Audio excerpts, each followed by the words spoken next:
ক্ষুধাগন্ধ doctor Bhupen হাজৰিকাদেৱৰ কবিতা। প্ৰচণ্ড ধুমুহাই প্ৰশ্ন কৰিলে মোক, প্ৰচণ্ড ধুমুহাই প্ৰশ্ন কৰিলে মোক, তোমাৰ প্ৰাপ্য কি কোৱা? মনৰ দুৱাৰ মেলি নিৰ্ভীকভাৱে কলো, তোমাৰ শক্তিখিনি দিয়া। প্ৰচণ্ড ধুমুহাই প্ৰশ্ন কৰিলে মোক, তোমাৰ প্ৰাপ্য কি কোৱা? মনৰ দুৱাৰ মেলি নিৰ্ভীকভাৱে কলো, তোমাৰ শক্তিখিনি দিয়া। বজ্ৰৰ গৰ্জনে বক্ষ উজাৰি কৰে, তোমাৰ কাম্য কি কোৱা?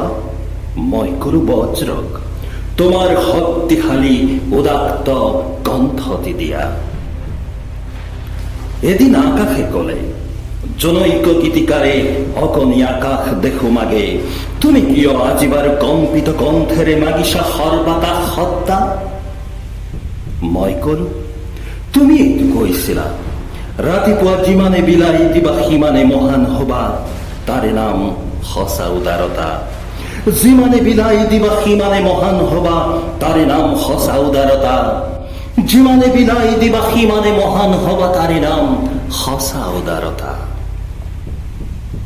সেয়েহে আকাশ তুমি দিব যদি খুজিছাই সংকীৰ্ণতা এৰি দিয়া অৱদান ৰূপে তোমাৰ পূৰ্ণ বিশালতা, দিয়া যদি আজি দিয়া।